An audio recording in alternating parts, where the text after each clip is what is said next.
obviously he is irate when he learns about the death of his son, the decapitation of his son.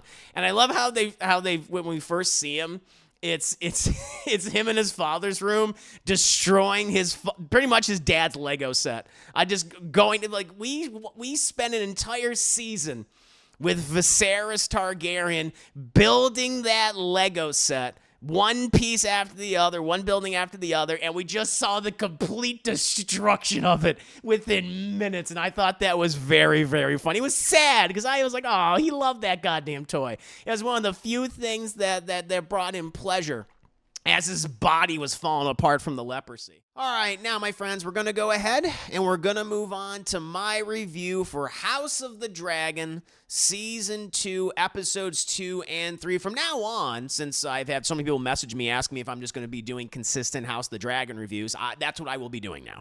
Before, I was just going to do maybe like Episode 1, and then I'll wait until like the middle of the season of Episode 4, and then finally doing like a full Season 2 review. By the time Episode 8 comes out, people are saying, we want all those reviews. I'm like, okay, so I'll do just weekly reviews for House of the Dragon. I didn't do one last week for Episode 2, so I'm cramming these together. I'm combining both of them, chat. Again, before jumping immediately into these last 2 episodes of House of Dragon, I did, of course, want to just briefly kind of recap my thoughts on the first episode of the second season, which I did enjoy. For the most part, I thought it was very smart of them to start in a familiar place. It was great to see the North again, and, the Winterfell and House Stark, or, of course, the ancestors of Ned Stark were introduced to Cregan Stark, who's, talking with one of Rhaenyra's son, Jacaerys Jacaerys Valerion. And so I thought that was great to see all these things remind us of, of that, part of Westeros, which we didn't really go to in the first season. So it was just, great to see that again. Of course, it looks amazing. But so much of that first episode just kind of acted as a recap, obviously, of the previous episodes of events. Episode 8, which dealt with the death of Luke Valerion, and how all these different characters, dealt with it in their own way. Both the two divisions within the Targaryen royal family, the Blacks, Rhaenyra side, and of course the Greens, Aegon and Otto Hightower and Alicent Hightower's side.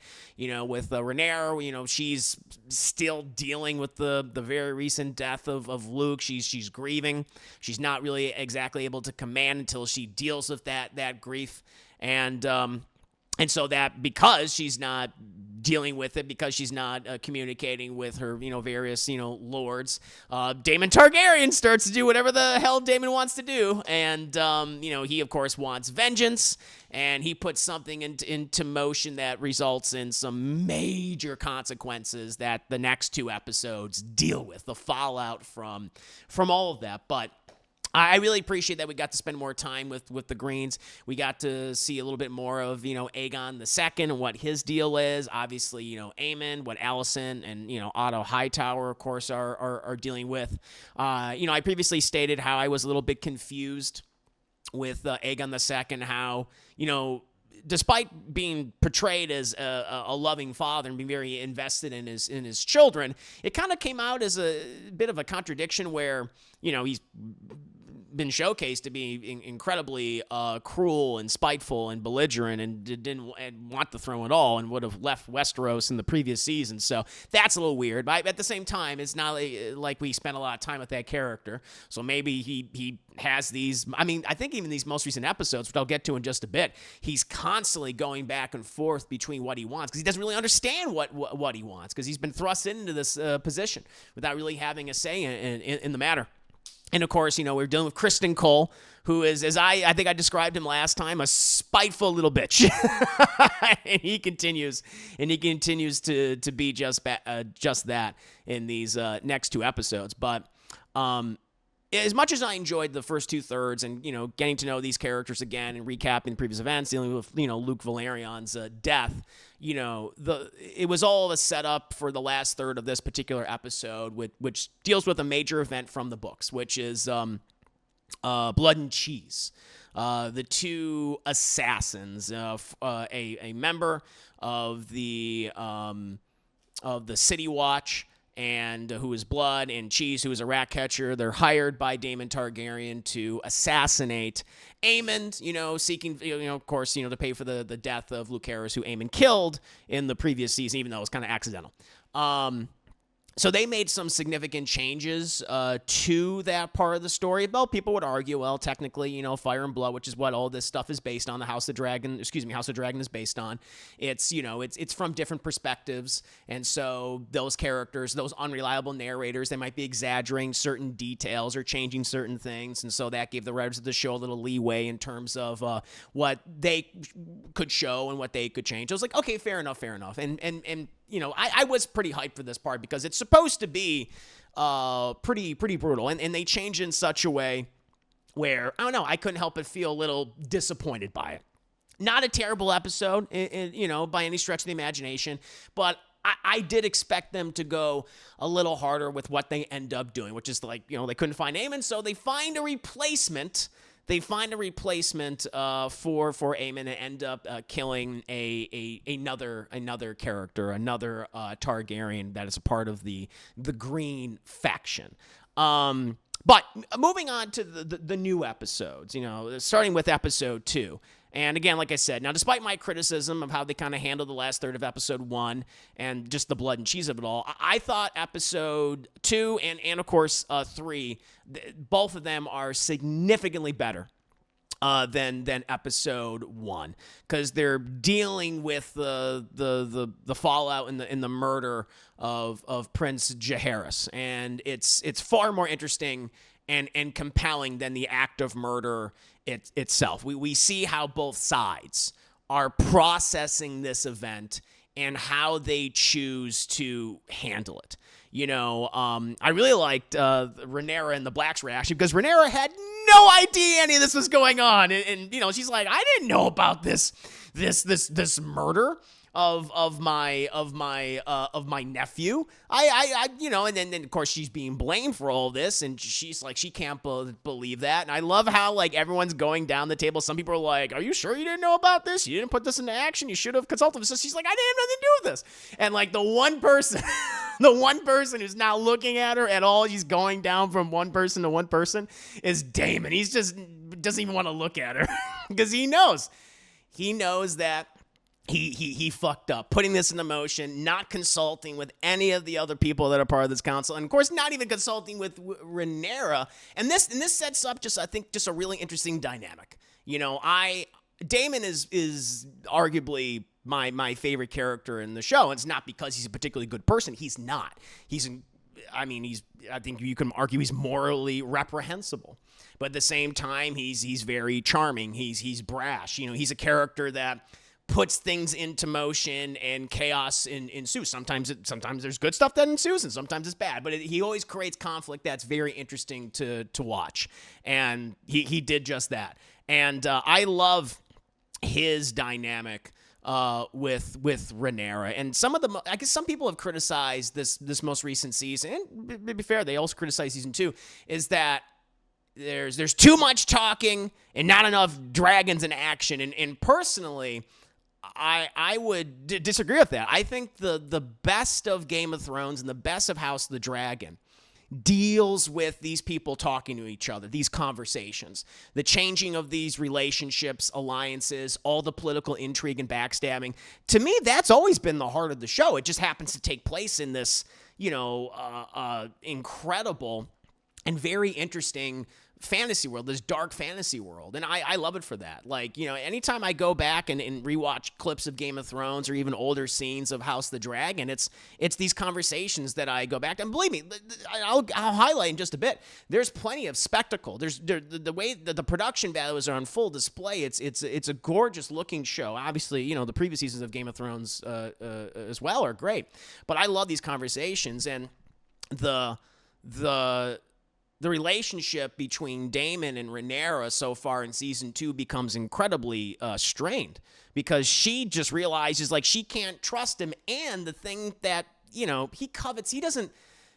he doesn't really want to see her on the throne. He wants himself to be on the throne. He covets the Iron Throne more than anyone. And she even catches him. Like, anytime he starts talking about, like, they took our throne for us, he's like, no, Daemon, no, that's my throne. And I love that. And he just has not been able to get over that fact that he was passed over despite being, the heir apparent. And there's, things were put into motion to prevent him from being heir because there was a fear that he would plunge the realm into chaos. And to be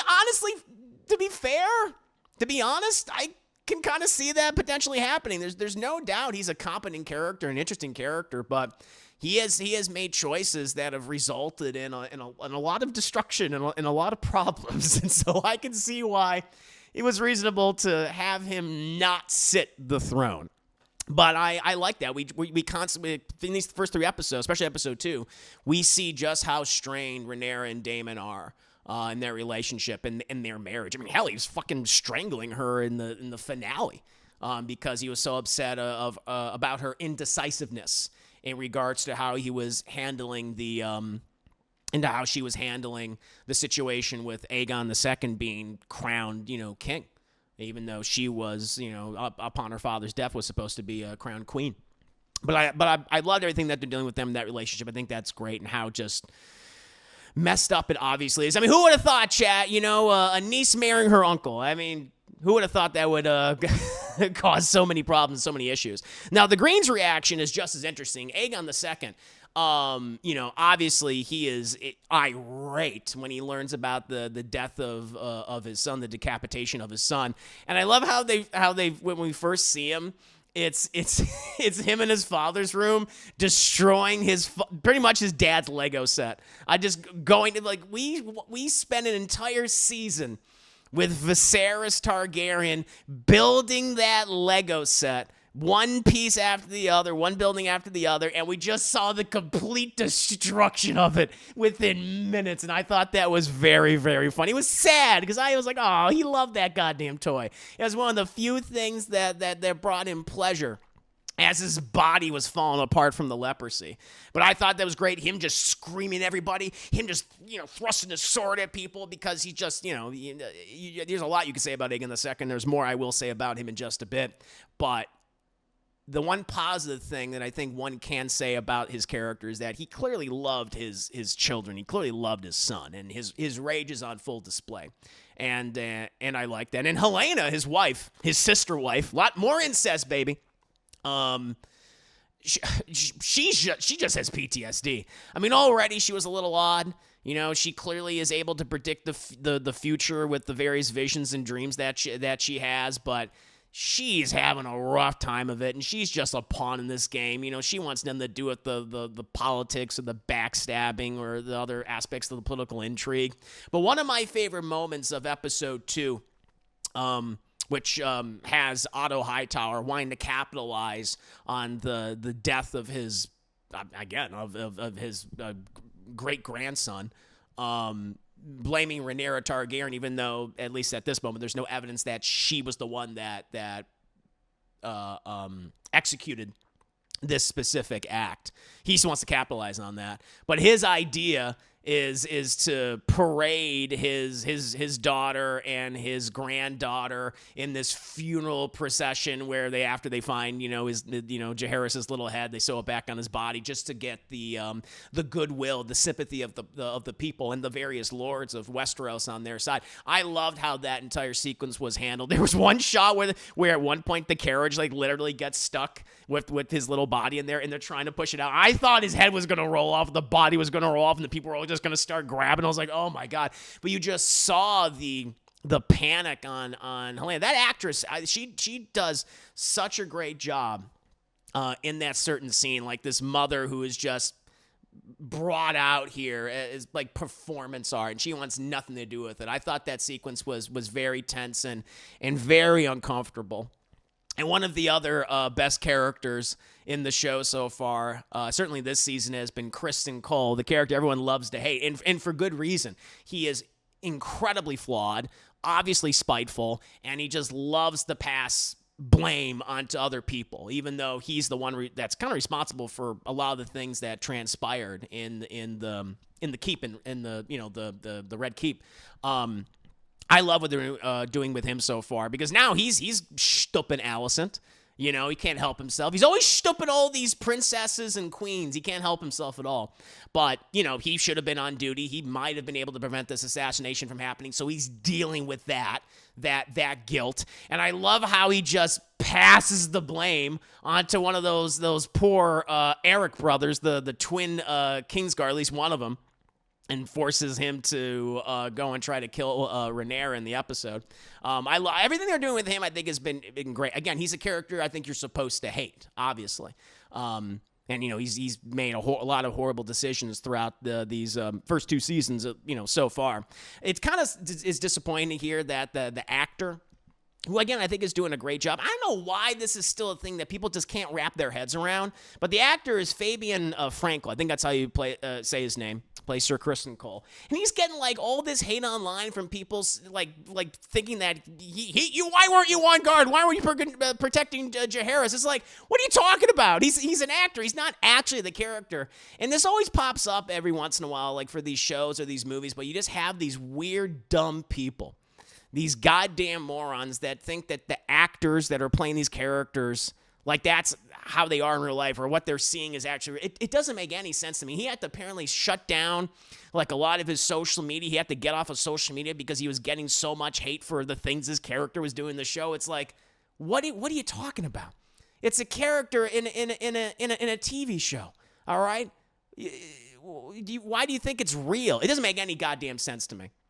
And it's very frustrating. In any case, I think he's doing a great job, both here in episode 2 and obviously in episode 3. They actually do some additional fun stuff with him. But my absolute favorite sequence in episode 2, this is after Sir Kristen Cole and Aegon II pretty much agreed to send one of the Eric brothers to go and try to assassinate Rhaenyra. And when Otto Hightower finds out about that, but also finds out that Aegon went ahead and started hanging all the rat catchers in the Red Keep, killing a lot of innocent men in the process. Otto's Hightower just breakdown and the complete just really talking down of Aegon II, I thought was brilliant. Rhys Ifans, for me, was probably the standout of this particular episode, because we see his realization, despite like all of his meticulous planning for decades. Like, he didn't want Daemon on the throne. Of course, he advised Viserys to have Rhaenyra on the throne, but he's like, I want my own blood on the throne now. And he's been trying to make that happen. He puts it in motion. Aegon II is now on the throne, is now king of the 7 kingdoms, and he's just realizing, like, oh my God, my grandson is a moron. And I can't control him. And he has that realization, and he loses his role. He's no longer Hand of the King by the end of this episode. Instead, it's Kristen Cole, who's the last person that should be given any type of authority, because he's not a politician. You know, he's not exactly the brightest person in the room. You know, he's not the sharpest tool in the shed, as Smash Mouth once said. And yeah, it's just, and we see in episode 3 this is going to cause more issues. But I love that whole scene of his breakdown and his breaking down of Aegon II. It was, again, it wasn't an action sequence. It didn't involve any of the dragons. It didn't involve the fight scene or anything like that. But I thought it was the best scene just because of the dialogue and the dynamics between the characters. Really, that was the highlight of that particular episode for me. And then, of course, the episode ends with the Erics, the twins.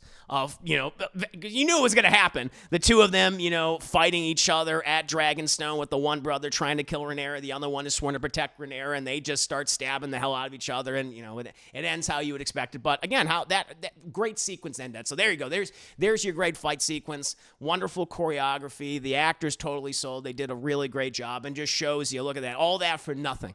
This entire war, and just people are just dying. Good, honorable people are just dying.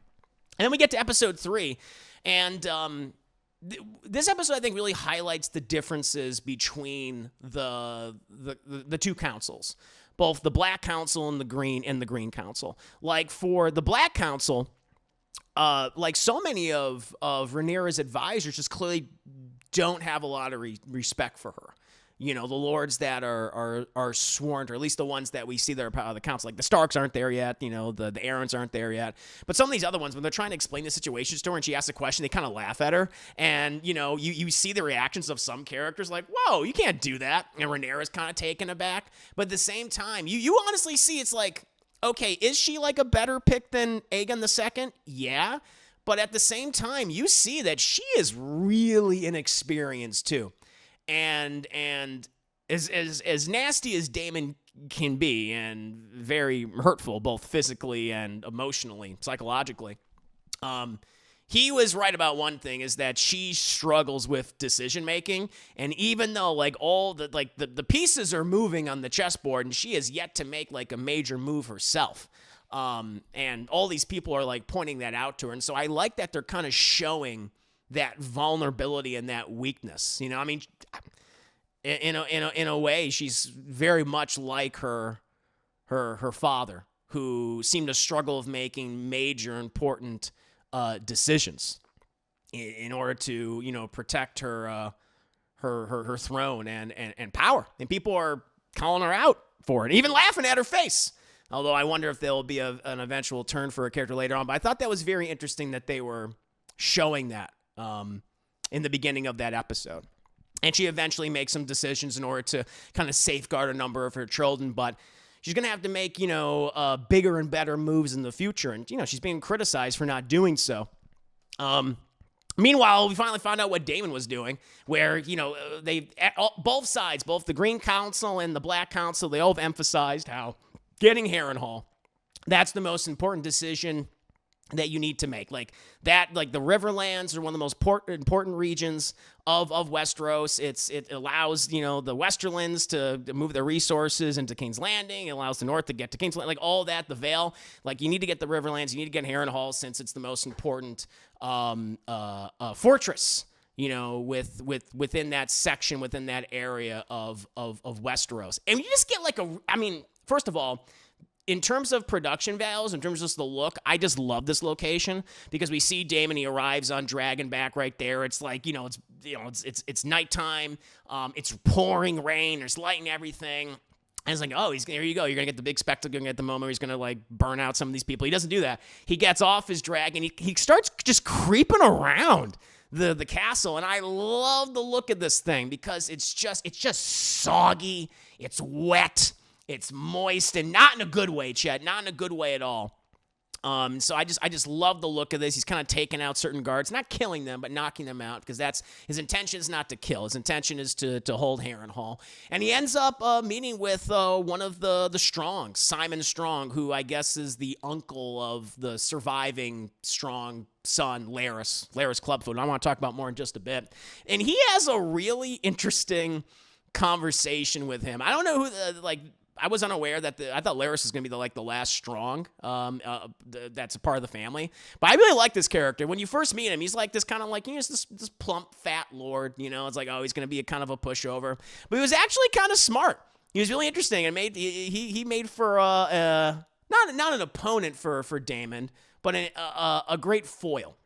Because Simon Strong was trying to explain the situation to Daemon, Harrenhal, the situation, the war itself, and I really liked their chemistry of one another. I thought that was very interesting. And Daemon just starts seeing some weird shit. You get a little bit more of the character, how he feels about like what he did, especially the things that he caused to happen in episode 1, that he's dealing with this guilt. They introduced this other character, this weird, I don't know who she is. She's like a witch or something.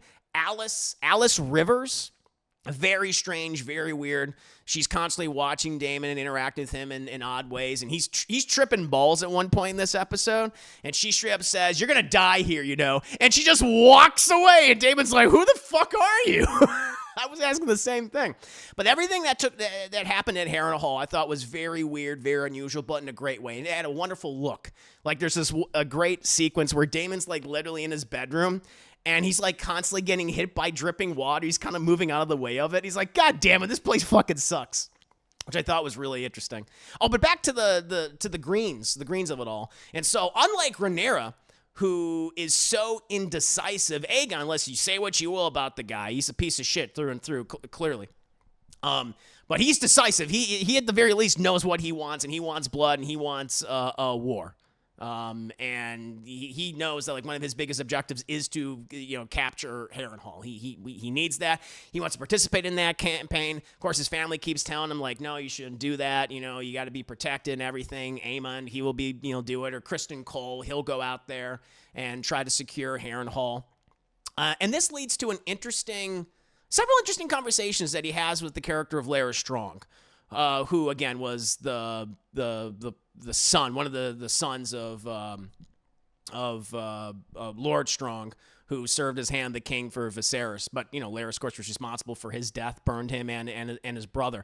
I don't know what his deal is. He's the foot guy. He's the guy that's like seems like I know that he probably has aspirations of power and everything, but he's constantly just kind of playing both the greens and the blacks against each other. And like he's getting into the head of Aegon II, like basically telling him to get rid of Otto Hightower, and that's what inevitably happened. Advising him to, maybe not participate, in the upcoming battle and campaigns. He's constantly like doing like contradictory information, to different people. And I'm curious as to like what his end game is. Maybe his end game is just more feet. Maybe that's what he just wants. Maybe he just wants Alicent Hightower, old himself, and get all the feet picks that he could possibly enjoy. I'm not sure, but he's constantly going back between all these sides. I mean, clearly, I get the sense he wants the destruction of both. Maybe he just wants, a lot of people comparing him to Littlefinger, sure, and he just wants to be on the Iron Throne. And he thinks the best way to do so is just to play these two sides against each other until they're incredibly weakened. And maybe it's just him and Alicent by themselves. I don't know. But he's an interesting character to say the least. And, in terms of on a technical level, as I said, the production values are on full display. I love just the rundown look of Harrenhal. It was just so cool. This creepy, moist, dripping castle. I love that. All the CGI for the dragons, at least what they've shown of them so far, I think has been absolutely fantastic. So again, I have no criticisms of the look of the show or the spectacle of the show. I know we're eventually going to get some pretty big battles. This is the start of the Targaryen Civil War. This is the Dance of the Dragons, so we'll get that. But I don't really have any issue of the conversations between any of these characters. I've really liked the dialogue and the dynamics and the changing dynamics between everybody. So I know maybe for some people they've said it's a little too slow for them, but I don't really have any issues with that so far. I think it's been great. Aside from the last third of episode 1, I've really enjoyed this season. They're doing I think a lot of great stuff, and I'm sure we're gonna get plenty of that spectacle in the back half of season 2, which sadly is only 8 episodes. I wanted a full 10 like season 1, but yeah, so far I've really enjoyed this season. I think the characters are great. Again, I'd like that they're spending a good amount of time both with the blacks and with the greens, getting a better sense of who all these people are, how they're dealing with these events in their own unique ways, some better than others, but most of them, not dealing with it very well. And I really liked it, and I'm very excited for what they're going to end up doing for the rest of the season. But what about you guys? What are your thoughts so far in season 2 of House of the Dragons? We're almost at the halfway point. By next Sunday, we'll be at the halfway point, and I'll do another episode review going more in depth with that. But yeah, I really like how they're handling all these characters and their ever-changing relationships and dynamics. But what about you guys? What do you feel about House of the Dragon episodes 2 and 3? 5 minutes later. Did someone say incest? Nah, I know. I'm surprised that didn't alert her. What do you mean by the blacks? I know. Every time I say that, the blacks and the greens.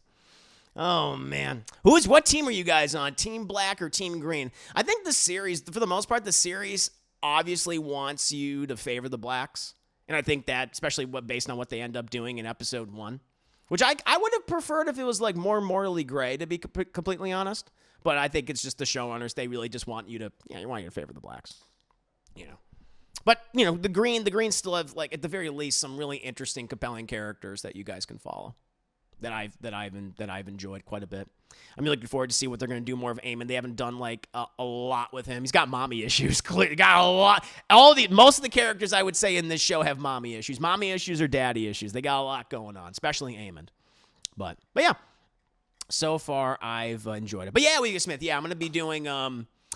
I'll be doing weekly reviews for this. I'll be doing a review for episode 4, probably this upcoming Monday. So you have that to look forward to. Who in the right mind want Harrenhal? Well, they kind of explain it. It makes sense. It's like the Riverlands are like in the middle of all these major regions of Westeros. And so, like, what's right next to the Riverlands is the Westerlands. The only way the Westerlands can move their resources and troops is through the Riverlands. And, you know, one of the major strongholds of that is Harrenhal. And the Riverlands, for the most part, haven't declared for anyone at this point. Oh, and I forgot to mention, you also have the... Oh, God. You have the Brackens. You have this weird... like, one of the episodes... I think it was episode 3. You have the Brackens and the Blackwoods, which are these two noble houses in Westeros, and they've been feuding with each other for so long they don't even know what started to begin with. Episode 3, I believe, starts with that, and it's great. It was very funny. I was like, oh, well, is this gonna escalate? Oh my God, it did, and we see the results of that escalation. And so again, it's the politics of the show. It's how you have all these different houses and families and characters, and they all have their different motivations and you know, their wants and desires and needs for power, and then everything that's below them. It keeps it really. It makes the world feel so rich and alive. That's really like that. I got to give a shout out to the Blackwoods and the Brackens. Very interesting. Oh, but Harrenhal, they want Harrenhal. I went off a tangent because the Brackens and the Blackwoods are houses within the Riverlands, and the Harrenhal is an important just place because it's the largest fortress. It's dilapidated, but it's the largest fortress in the Riverlands. If you control that, then you pretty much control the Riverlands.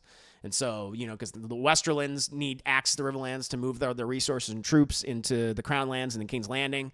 The Vale in the north are above the Riverlands, and so it's like it's an incredibly important region in Westeros. And we even see that in Game of Thrones, where you have both Tywin Lannister and Robb Stark, you know, at different times occupying that fortress because of its importance. It's a strategic, important place. Human flipping. Love this season so far, but I'll admit the last part of episode 3 is a step back. The last part of episode 3. Okay, I see what you're saying. There is a sequence between two characters that meet up and have a heart-to-heart, a little bit of a conversation. Yeah. And I think some people were saying, like, that's a really risky move that one character did. That's true. I can understand that criticism, Human the Black Human. I get that. But yeah, like you. I'm really enjoying this season for the most part, aside from maybe like a couple criticisms. More so for episode 1. But I understand your critique of episode 3. I get that. I could see how some people are like, wait a minute. How are you gonna get away from that? Especially if you end up getting captured, that'll be it. Good point. You're definitely relying on a lot of people's honor, I would say. But as we've seen in this show and obviously in Game of Thrones, not every single one of these characters has honor. A lot of them act pretty dishonorably. But again, we'll see how it all plays out. But so far, pretty good, pretty solid.